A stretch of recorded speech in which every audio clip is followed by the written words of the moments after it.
was very, very much destroyed in World War II, because here there's no single, absolutely no single old building. With old building, I mean those who were built prior to World War II. So everything here is built in the 60s, 70s, 80s, yeah. Because all the major cities in Germany, really all the major cities, were destroyed in World War II of at least 80 to 90%, yeah. 80, some even 90.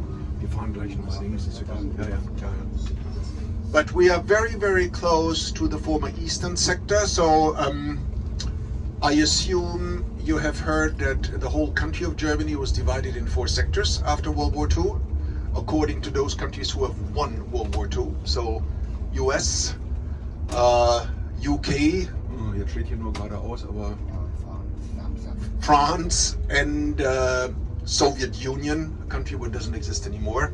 So for some 4 years, there was no German country at all. All of Germany was divided into these 4 sectors, and the Federal Republic of Germany, West Germany, was founded only in April 49. And as a counter-reaction by the very strong influence of Soviet Union, you know, that already took over all the eastern countries like Poland, Bulgaria, Romania, and so on, a second new country was founded that also never existed ever before. Just 6 months later, on October 7th, also 1949, the GDR. I'm not sure if you're familiar with this abbreviation, German Democratic Republic. So this was the official name of East Germany. Don't take the word democratic too much seriously. You know, there are other countries, they have funny names. Let me give an example, like the People's the People's Democratic Republic of North Korea. Northern Korea are accepted to me, not so much the rest of it. I hope we have no one from North Korea here, because I don't want to embarrass you. Okay. It's not even possible. No one here. Exactly, not possible, yeah. So, 2 countries, completely different. One west, one east, one member of the NATO, the other one of the Warsaw Pact, 2 different planets, 2 different systems, political systems, economic systems, coexisting for 40 years until 1989. Yeah. 1949 to 1989, we had 2 German countries, to make it simple, West and East Germany. Yeah, you know. Yeah, and there we are already. Please have a look down on your right. You can see that cobblestone made line, yes. That's a symbolic marker to show you the wall trail. So all over the city where the wall once stood, we have put this cobblestone made line. Now on your right, you'll see it because we're going to get off the bus here. So in order not to forget. By the way, the bus just coincidentally is now divided in 2. So all those sitting on the left hand side are in the former east, and the other guys in the former west. In the former west. So this street even didn't exist until 1990. This was a so-called military no man's land, military DME zone, yeah. I know you're a big group, but nevertheless, I have my little picture book here with old pictures, because, you know, doing a tour in Berlin is different than Paris, Rome, and London. You mostly use the past tense. There used to be one series.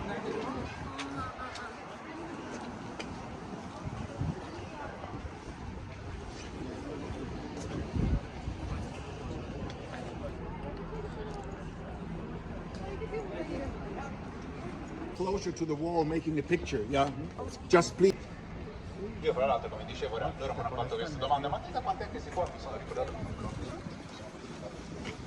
due cose. Giorgio.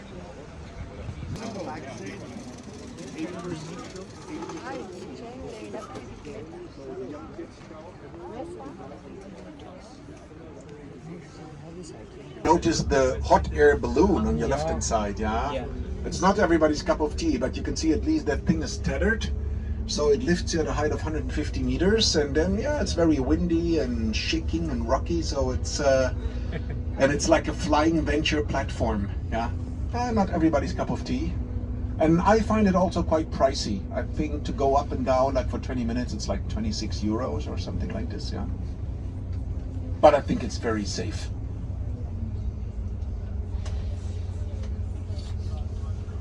Am besten fangen wir rechts, links, dann kann man ein bisschen mehr sehen.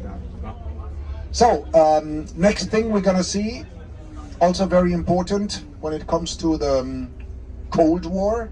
So you see we're moving in time. So coming to Cold War 60s, also 70s. Although there was a wall going all around West Berlin, of course it was necessary getting also in and out at any time. So there were 12 different checkpoints, and they had all different functions. So every checkpoint was for different people, for Westerners, even for Easterners, for Berliners, for West Germans. And there was a famous checkpoint here in Berlin that could be used only by militaries, diplomats, allied forces, and foreigners. And there were 3 of these checkpoints, and they were simply named after the old-fashioned NATO alphabet enumeration. Maybe you remember from some old movies, Delta, Echo, Foxtrot, Bravo, Zulu.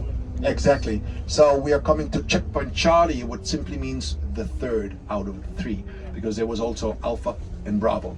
No Delta, so Charlie was the last one. In the American sector, we are now in the former American sector. Of course, the other sector we just came from, or let's say a small part, was the Soviet sector. Yeah.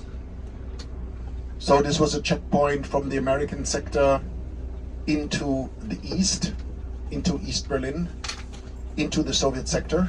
But it was only called Soviet sector until 1949. With the foundation of East Germany, it was simply called by them Berlin hyphen capital of the GDR. They didn't want to call it East Berlin. They thought that East Berlin has like a negative connotation. And by the way, the wall itself, of course people in the East knew that there's the wall, they could see the wall, but it was not allowed to name it officially the wall. I mean, in the papers, in the medias of communist Germany, there was a different name. Of course, the people, privately, they called it a wall. But have you got any idea how the wall was named in East Germany? Anti-fascist, anti-imperialistic protection construction. Yeah. So, now we are entering checkpoint Charlie from the west. Not so much was left. There's a replica to the old guardhouse. Always a long line to make pictures. Irony of history, you can read US Army checkpoint, and your left you can read McDonald's, and on your right you're going to read Kentucky Fried Chicken. Yeah. And there's a very famous sign on your right hand side. It's also a copy. But these kind of signs were always to be found close to a different sector. So you see, you are leaving the American sector. And on the other side, of course, it says you are entering the American sector. It's always very, very busy. It's a very touristy place, although there's not much to be seen. Please have a quick look. Second big picture on your right hand side. That's the most important event that has ever happened here at Checkpoint Charlie. Yeah, we cannot really stop. There you can see a picture with the tanks. Now on your right. Can you make it out? There are tanks on that street. This happened right here where we are now. This happened 2 months after the wall was built, October 61. For the very, very first time, there was a standoff, never ever before, and luckily never ever after, by Soviet tanks and American tanks. Because the tensions were rising. This made the world very, very nervous. They stood here, confronting each other for 3 days. The cannons were locked and loaded. The engines were running. My question to you, how many shots got fired here on this intersection during the standoff? 0. Of course, 0. Right answer. Otherwise, I always say to my people, yeah, otherwise we may have done this tour on a donkey-drawn cart. If ever, yeah. So people were maybe a little bit clever, smarter, and wiser than today. I have no idea. But of course, they were talking to each other, negotiating. You know, 16 years after World War II, you think twice. You really think twice before starting a new terrible mess. Wir fahren jetzt Leipziger nach rechts, ja. So now we are literally inside the former East.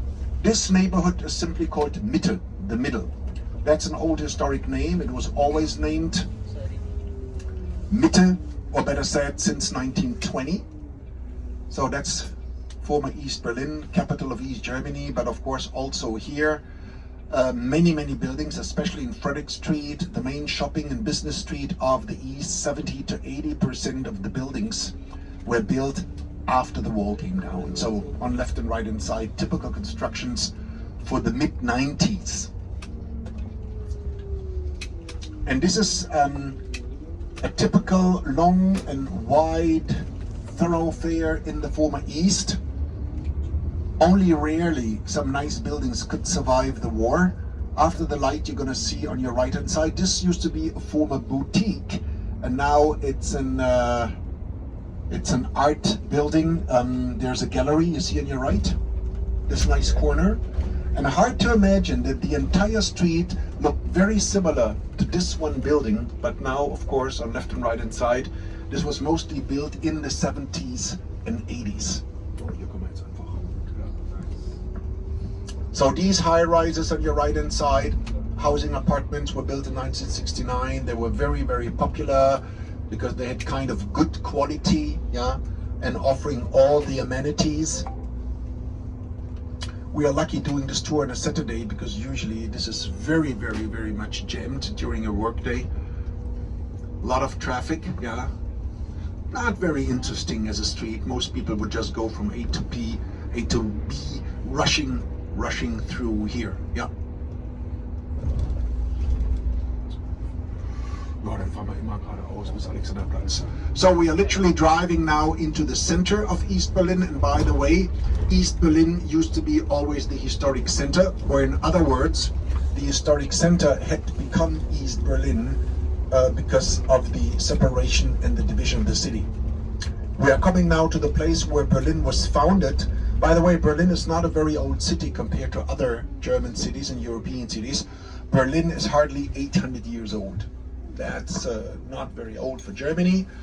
Maybe the main reason is that Romans, they never placed a foot here. First, this area, you know for sure geographically that we are far in the northeastern part of Europe. Polish border is 1 hour away. You can drive to Ukraine in 9 hours. Yeah, it's about 900 kilometers, so very far in the east. You know, all the other famous German cities like Frankfurt, Munich and so on, they're like 500-600 kilometers away from here. So the Romans never wanted to come here. Oh, it was too far. Then of course the weather was not very appropriate for people from Italy, yeah. And thirdly, there were bad guys living in this area, you know, German tribes. You know, there was one German tribe, very ferocious. They were named the Vandals. You know the word vandalism. Yeah. So if these guys have coined that word, the Romans said, leave them where they are. We don't have to get there. Yeah, we don't have to conquer everything. Yeah. So they never came here. You know, there are cities in Germany 2,000 years old, like Cologne, Trier, Augsburg, founded by the Romans. Of the very old history, also of Berlin, not much was left. Sometimes only street names. At the light, maybe you can read the street name, I'm not sure. It says Fisherman Island. So in this area, close to the river, there used to be a fisherman village. Like all the cities started on a water side, you know, on a river or on the seaside, of course, same here. And this little small fisherman village was mentioned for the first time officially in writings in 1237. Yeah. This is more or less the official year of foundation of Berlin, 1237. As I mentioned, not very old. And of course, the center of East Berlin also was turned into a showcase. The Communist Party wanted to show that they're capable to rebuild the country, to turn it into a modern capital city of their country. So a lot of efforts were made, especially in the city of Berlin, way more than in other parts of the country. And then also, of course, in East Berlin. Former East Berlin, to be politically correct. So the tallest structure still all over Germany was built by the communists in 1969, October 7th. You're going to see it coming up on your left-hand side. We just simply call it the TV Tower. Built, by the way, on the occasion of the 20th anniversary of the foundation, 4969. Yeah. And it's still the most famous landmark of former East Germany and former East Berlin. There it is, straight ahead. A lot of old things around. I like this view very much because on your left hand side you will see the two spires, the flash towers of the oldest church in Berlin, Niklas Church, on your left, what is nowadays a museum, that was built around 1220. The two greenish flash towers. And the entire quarter around all the buildings was built indeed as a kind of a tourist's pseudo-historic area only in 1987. Everything what you see here on your left-hand side, except 3 buildings, was built 1987 under the communist regime to create a tourist's area, like an old town, because people love, you know, little lanes, cobblestone, old town, and so on. But it's not genuinely historic. Wow, traffic jams even on a Saturday. That's rare, because the city is full of construction sites. And what's very typical for Germany, I mean, I should not destroy your very positive perception of Germany, but look at the 200 workers here on a Saturday morning. Can you see how many workers here? How many do you count? No. 0. I mean, okay, it's Saturday, but come on. I mean, yeah, not too many. I'm not sure if it's very much different than a Friday. Yeah.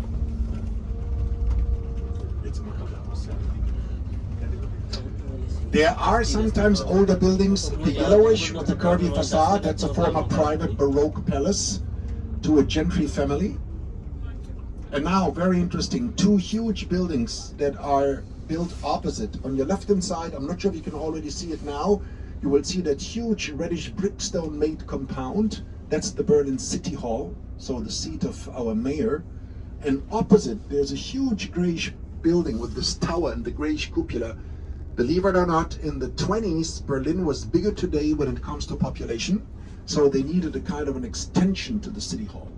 So today, 3.7 million. Prior to World War II, there were 4.3 million. So almost 500,000 more.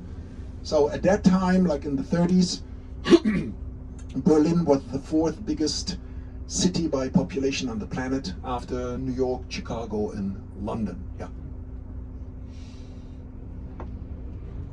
And this entire area, more or less everything what you see now on your left, we call it Alexanderplatz. Why Alexander? Named after the Russian king Alexander I, that was invited to come here, 1805. Ja, rechts.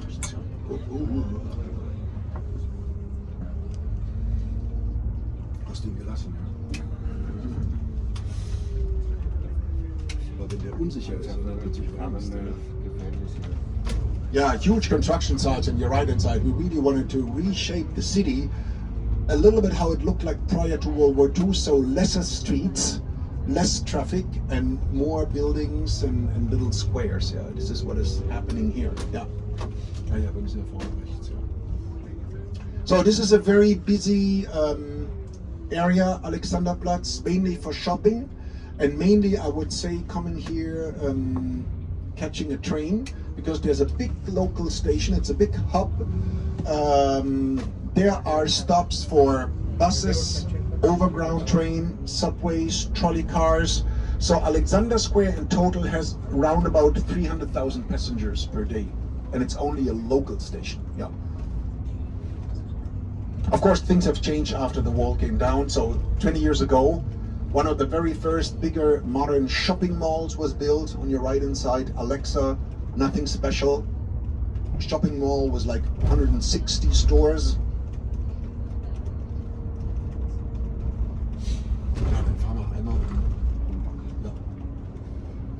Also some typical communist buildings. This one is very interesting. If you look straight ahead, you can see that slender building with the nice colorful mosaic. Yeah. That's typical so-called socialist realistic art of the 60s, 1968. And this building was used as a training center for teachers in the East. It was called the House of Teachers. And you may know that in a communist dictatorship, teachers are very important because they have to brainwash the kids. Yeah, they have to turn them into good communists. And I'm sure you're going to understand this little anecdote. It might happen that the teachers ask the first graders, the little kids, listen, sweetheart, when your parents are watching the news in the East, yeah, the clock behind the speaker, tell me, is it a circular clock or is it a rectangular clock? Circular clock meant the forbidden Western news. They could see the Western programs. Or rectangular, which means their own news. Yeah. So the kids always said, why are you asking? Only circular, always. Okay, I got it. Please tell your parents that I have to talk with them tomorrow. Okay. You got it? So they used a little bit the innocence of the kids buying on their parents, without knowing, of course. All of this is Alexanderplatz, as you can see. Yeah, we try to make this square that was built in the 60s more attractive. I'm not sure if this is going to work by putting 3 high-rises here. Tallest hotel all over Germany was also built during communist period on your left-hand side in 1972. A height of 136 meters, 900 rooms. And everything what you see on your right-hand side was also built in the 60s, and this was the pride of the communist capital city. They were very proud of being able to offer their people also modern-looking offices. Yeah. Now I'll show you another mosaic where the artist has hidden something. You see straight ahead, there's another typical socialist mosaic. And this was very close to an editor's building where many communist newspapers had their offices. And you know, newspapers in a communist dictatorship, they're all mostly have the function of an agitator, yeah? It's no free press, yeah? And when we're getting a little bit closer, maybe already from here, people sit here closer than the others are going to see.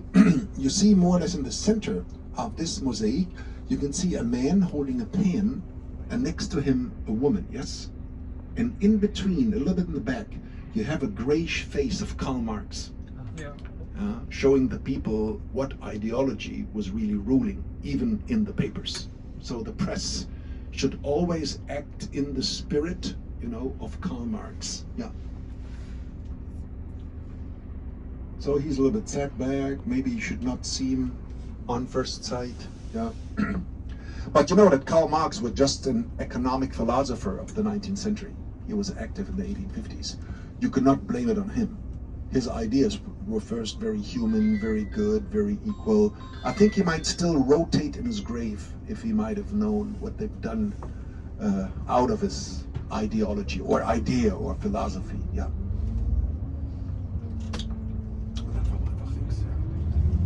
Yeah, there's Karl Marx, and you see the journalist taking notes, writing, you know, whatever. I mean, of course, you can imagine that the press in the East was completely different. You had 2 events, and the Western newspaper was completely different than the Eastern one. Yeah. Yeah, from here, we'll go to see more historic buildings. There's one place that is very important called the Museum Island. We have an island in the river here, very long, 3 different sections. One is called the Fisherman Island, where the city was founded. The middle part is the Palace Island, where the kings once had their palace. And then the northern tip is housing 5 different museums. Very, very famous museums, very important for tourism, for the culture in general. Oh, I see, this man in the crane looks that he's working. I can see the cranes moving. Why not the other construction sites? No idea.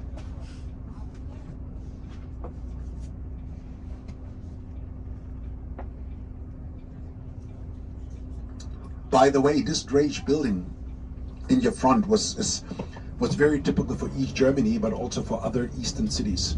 You would find apartments building like this one in Warsaw, in Krakow, St. Petersburg, Moscow, Bucharest, Budapest, because they were very cheap and quick to be built, and they were very practical. You know, after World War II, people needed a roof over their head. Yeah. Yeah. Just terrible, the construction side. That's an old department store that is now closed for, oh wow, they're fast. 2 weeks ago, they were maybe on 3rd floor. Now it's rising. Yeah, main local station for the overground train, S-Bahn, Alexanderplatz on your left-hand side. The S-Bahn city train, very important mean of transportation. Urban transports are much, much better than going by car in this city. Much faster. Another little church, not too many of these old churches here on your left-hand side, 1290. It's still called Mary's Church after the first name, but nowadays it's a Reformed church. You know that in this area it's too much in the north. There are almost no Catholics, maybe 7% of Catholics. Most people, if they are religious, most are not anymore, would be Protestants. We just call them Protestants or evangelists. And I think that this one is a Protestant church is crystal clear, because on your left, if you look closer, there's a big sculpture of Martin Luther. And you know, the city of Martin Luther is only 120 kilometers away from here. Yeah. Where Martin Luther has started Reformation, where he has nailed the 95 Theses at their door. And you know, the biggest achievement by Martin Luther was to translate the Bible from Latin into German, so giving people the word. Because who could read Latin? Priests, monks, higher educated people. The normal folks, of course, could not read any Latin. So this is one of his big achievements, yeah.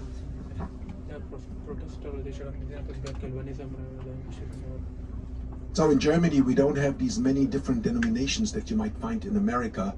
We mostly call it Protestant, yeah. Yeah, there's a nice view onto the City Hall, yeah, active City Hall, where the so-called executive government, also of the federal state of Berlin, is convening. So Berlin is one out of 16 German states, yeah. We have 3 big cities. They're so big that they are a state of their own: Hamburg, Bremen, and Berlin.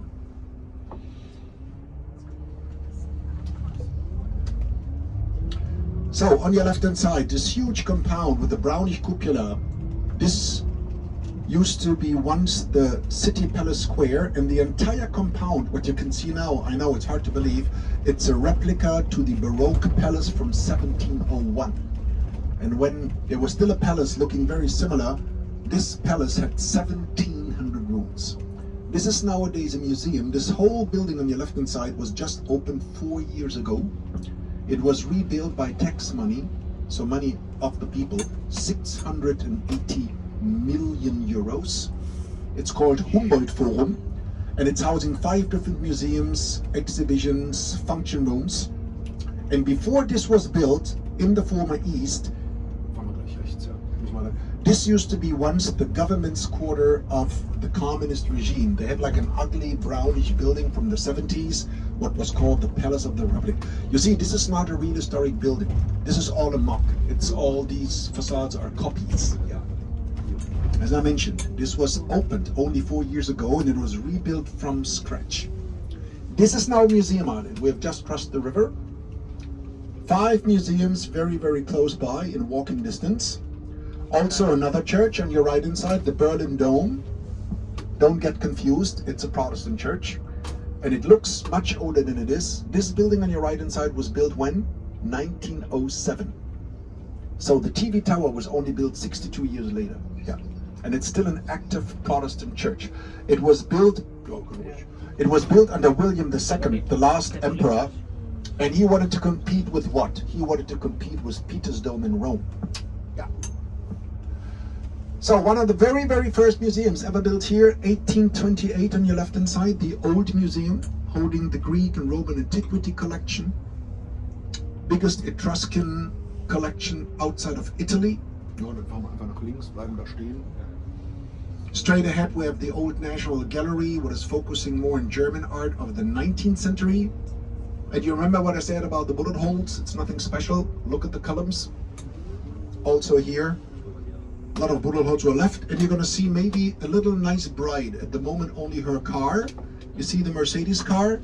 So this alley in between the columns is the most famous photo spot for wedding couples coming here on Saturdays. Yeah. So they are strolling in between the columns for some nice pictures. Yeah. Unfortunately, we cannot go straight ahead. We have to go back the same way we came in.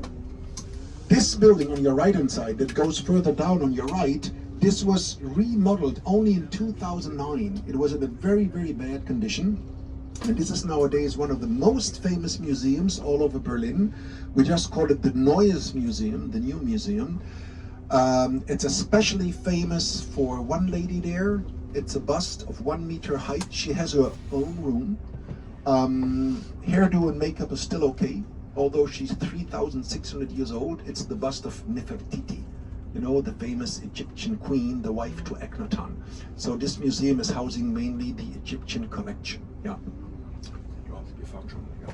So 5 museums, all built within 1830 and 1930, and the Museum Island, by the way, not to forget, is an enlisted site of the United Nations, of the UNESCO Cultural Heritage.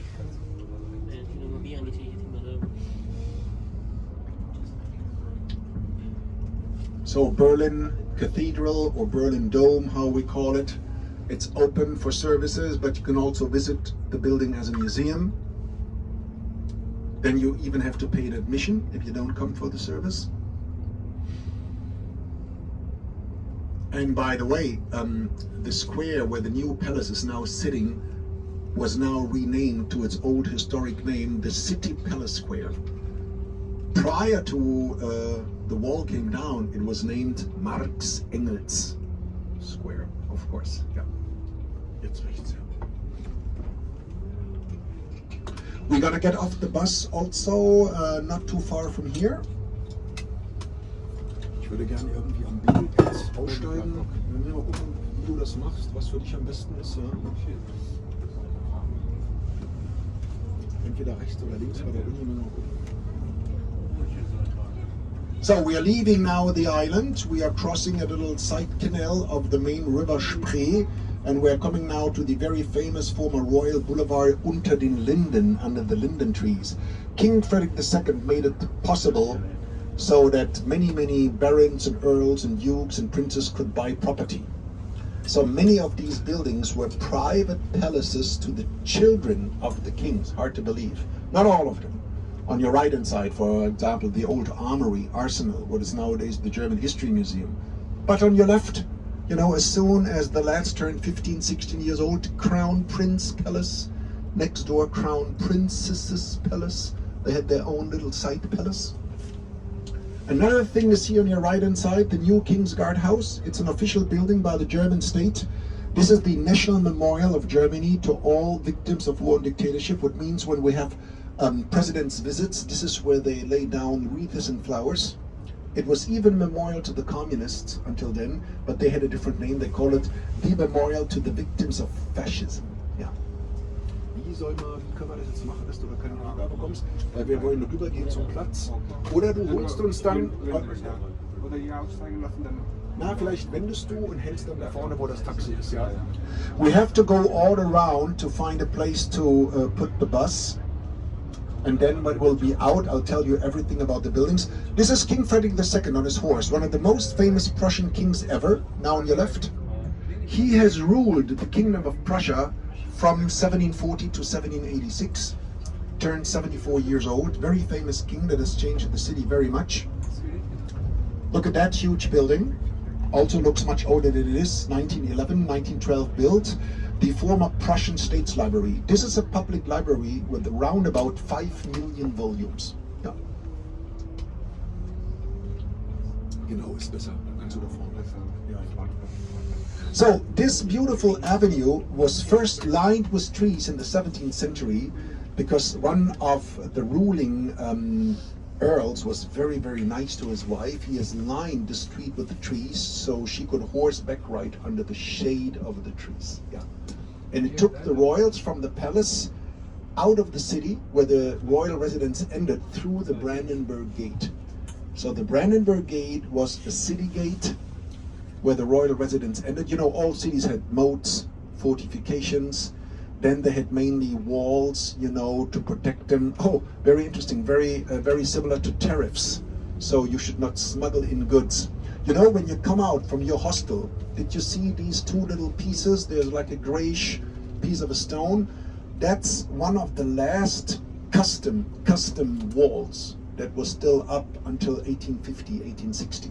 So this wall had not so much a military function, it had more the function, yeah, to ask tariffs, you know, paying goods and keeping the soldiers inside the barracks. They should not deflect, yeah. Because it was not so nice being a soldier in the 19th century, you know. Most of them were forced to become a soldier, yeah. They were invited in an inn, in a bar, and after they had like 10 glasses of wine, they were just asked to sign a paper, but they could not see that it says, "I gonna be a very loyal soldier for the rest of my life." You know, oh shit, I was just drafted, wasn't aware. Yeah.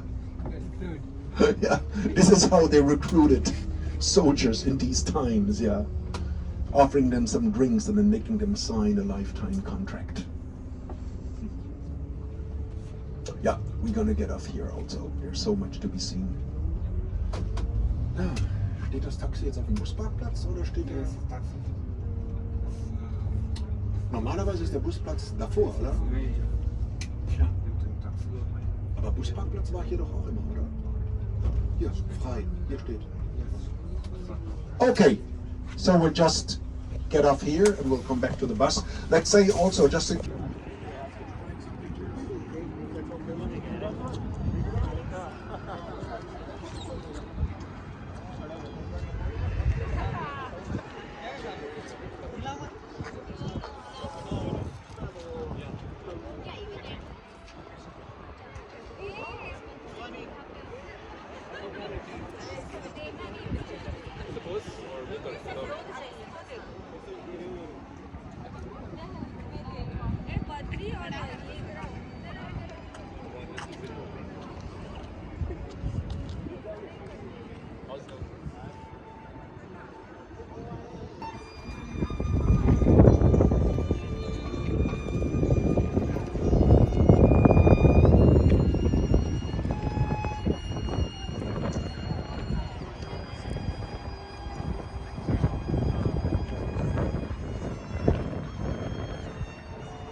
get to the new government's parliament's area, because Berlin is now the capital city for almost 26 years. In 1999, the German parliament, the Bundestag, moved here from Bonn. You may know that when there were still two German states, Berlin, of course, could not be the capital of West Germany. Only the eastern part was the capital of East Germany.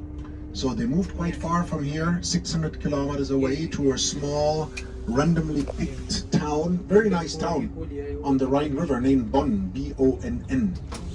And this was the seat of the government and the parliament and all the offices. And now most of the offices, they've moved to Berlin in the last 30 years. Yeah. So Berlin is the capital city of reunified Germany. Yeah, there's the cathedral that was a little bit modeled on the Pantheon in Rome. King Frederick II wanted to look at the church a little bit like the Pantheon. The first cement-made cupola, 2,000 years old. And now we're coming to a very elegant, beautiful and fancy district of Berlin. It's all around a beautiful Baroque square named Gendarmenmarkt. The name comes from the fact that the father of King Frederick II, Frederick William I, he has used this square as a stable house for his regiment of soldiers, les gendarmes, the men with the arms, gendarmes. And this is one of the most beautiful Baroque squares all over Germany of the 19th and 18th century, mainly 18th century. Because you're going to see two church-looking buildings. They are no churches.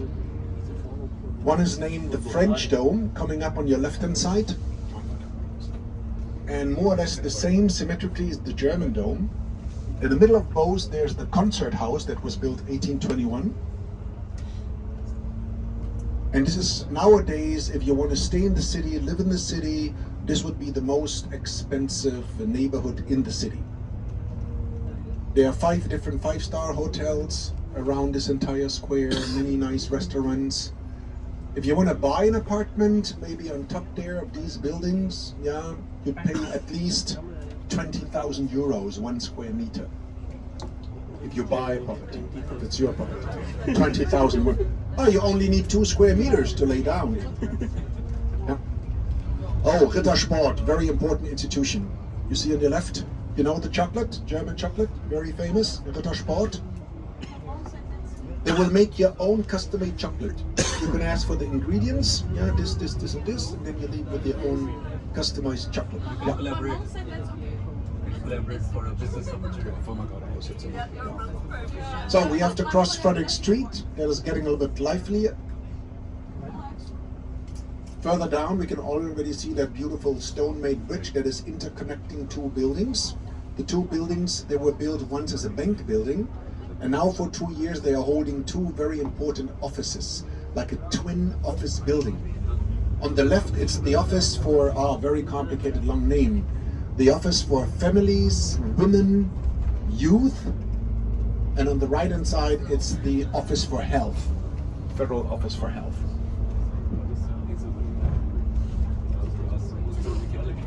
So that's very practical to have this footbridge.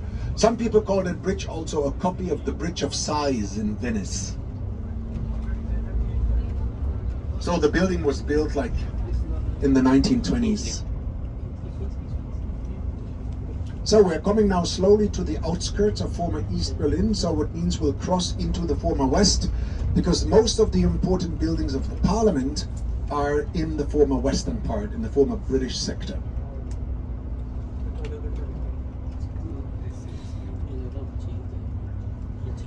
Many typical East German prefabricated concrete slab apartments. These were the best and the last ones that were ever built. 1987. These apartments were all built 1987 in the East, and people even had a view further down into the West. So on your right hand side, there's a famous monument, a memorial called the Holocaust Memorial. By the way, this area, this street, was the widest no man's land all over Berlin. The first wall was here, and the second wall was only further down in front of the trees. So here it was not like on that picture of that street, 40, 50 meters. This was like 150 meters, yeah. So impossible to run across, because 160 meters, honestly, you'd be spotted immediately. I made the math. Usain Bolt would have needed 16 seconds to cross, way too much, yeah. So back to the Holocaust Memorial. This is not a burial place, it's not a cemetery, anything bad has happened here. There was no concentration camp, no detention center. It's a pure art creation that was inaugurated on May 10th, 2005. Yeah, and it's a very special concept by the architect Peter Eisenman. So even the number of these blocks has absolutely no significance. 2711. That's just the space that he was given and where this number could fit in.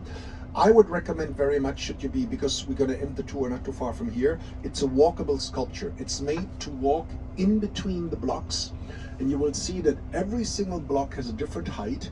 Every single block is tipping differently, and the ground is permanently uneven, askew, and there's a grade, and you might get a feeling of feeling uneasy, maybe losing your foothold, and that's the message.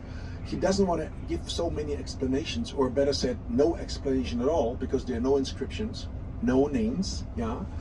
And the official name is also very important. It's not called the Holocaust Memorial, but the official name is the Memorial to the Murdered Jews of Europe. Because the 6 million Jews, they didn't succumb, they didn't die from sickness, they didn't pass, they were murdered, yeah. What makes a big difference, by the word itself, yeah. So it's not an authentic site. That's important to know. So we're going to see the cobblestone line again, because the wall was running in front, parallel to this street.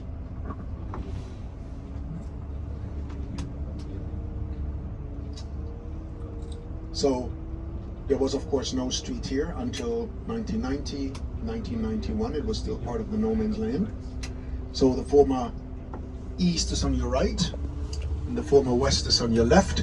And this huge park used to be once the private hunting area and game park to the royals. Therefore we call it Tiergarten, the garden of animals. Of course there are no animals anymore, except maybe foxes, rats and rabbits. Yeah, last building that was built close to the Brandenburg Gate, American Embassy. Of course, inaugurated on what day? 4th of July, 2008. So look at the cobblestone line on your left-hand side.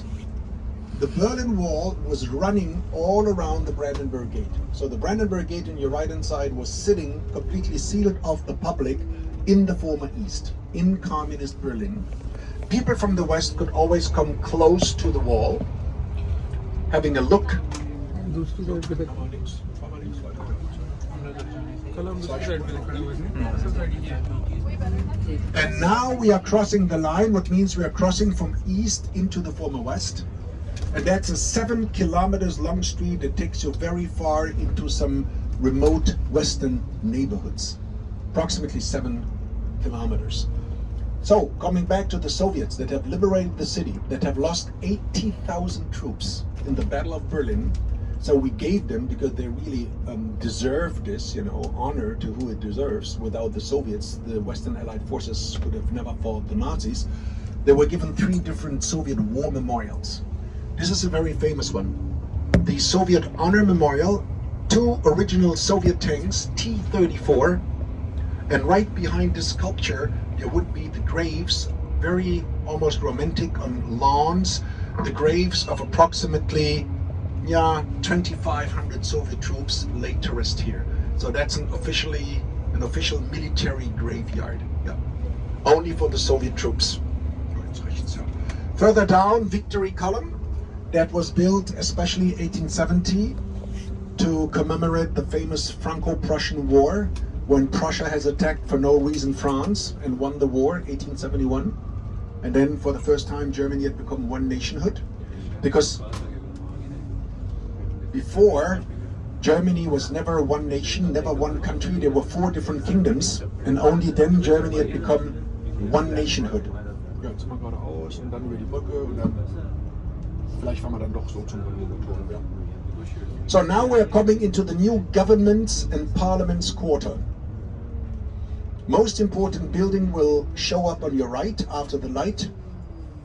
The Reichstag building, first parliament ever built in Germany, 1896. And what's interesting, the gate, Brandenburg Gate, was in the east, but the parliament was in the west, because it was British sector. Now on your right hand side, seat of the Deutsche Bundestag, German parliament, since 1999. The building was originally built 1896. It still looks more or less as the old one from the outside, but of course the inside is a high-tech modern building. So they just left the old codes. It was never hit by a bomb. It was damaged, but never really completely destroyed. Otherwise we might have not rebuilt. Yeah. And by the way, this building is open to everyone. You can visit the cupola. You can see people can walk up. You can look down into the plenary assembly hall. You can have a nice view over the city. But as things have changed on this planet after all the terrorist attacks, you have to sign in, you have to register yourself on the website of the parliament, and you have to send in your first name, last name, and date of birth. That's enough to see if you're a good or a bad guy.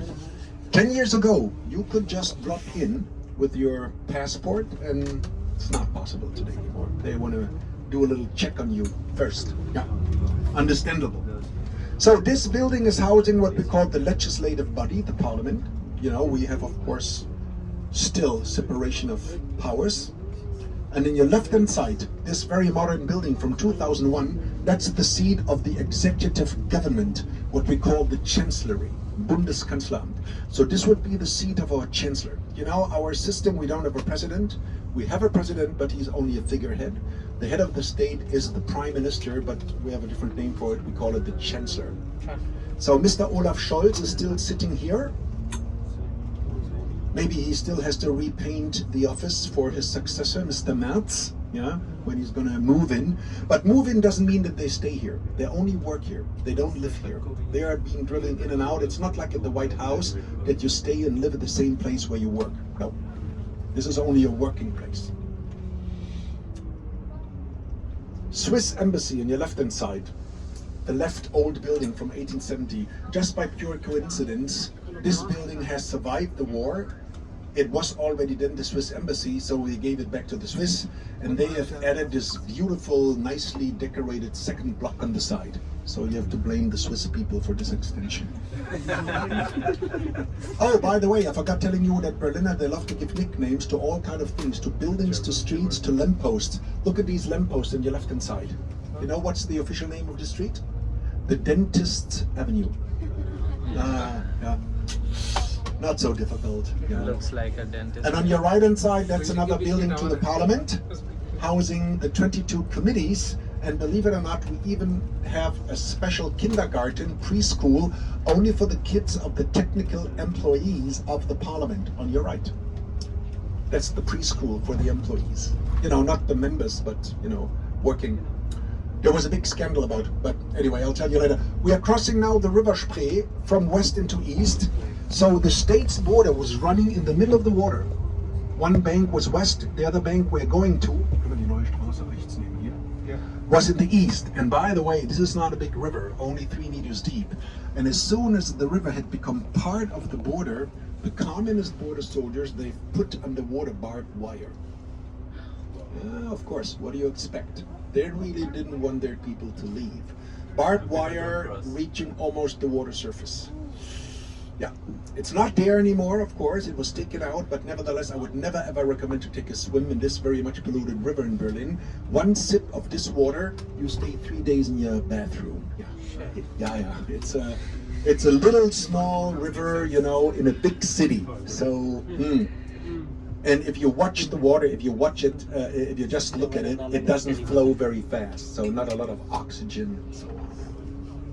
Yeah, there you have a nice view onto all these parliament's buildings. By the way, symbolically, they are reconnecting the west on your right and the east. You see the buildings continuing over the bridge, over the water, merging into the parliament's library.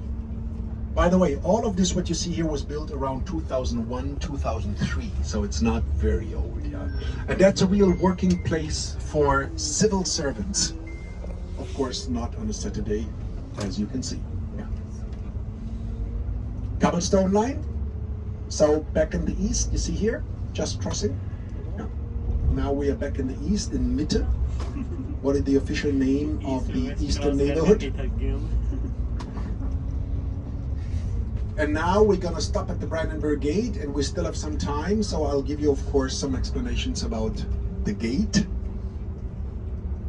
That's very typical for Berlin. A building from 1990 and a building from 1890 that used to be once a court building, next to each other. So the city is very heterogenic. You cannot compare to Paris and Rome and London, yeah, because it was so heavily bombed. This bridge was already entirely in the east. There also the river, this was only east. And this is maybe, if someone could get closer, what was difficult, would have a view onto the old Parliament's building sitting in the west from its backside. But you know, the Reichstag building had absolutely no function from 1945 to 1999 because the capital city was bombed. It was only used as a kind of a museum.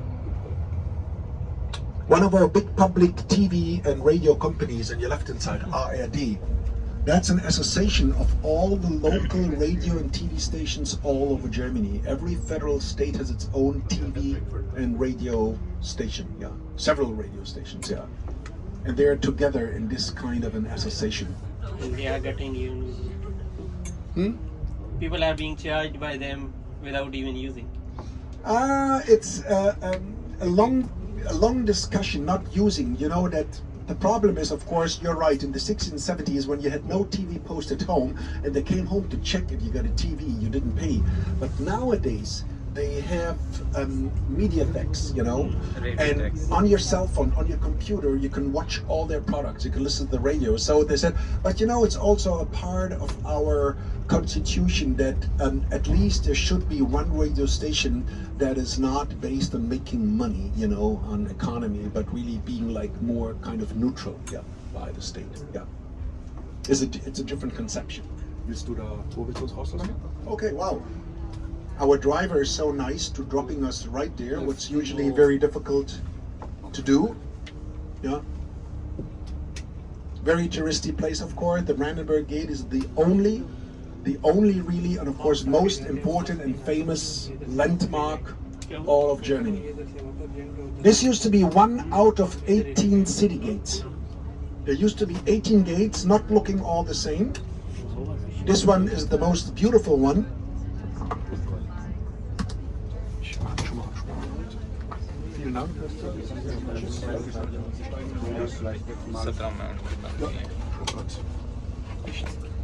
Nächstes Jahr wünschte ich nicht fahren. Das ist zu brutal. Alle Leute Bescheid, sagst mir dann Bescheid. नहीं ये कैसी है चलो यार आवाम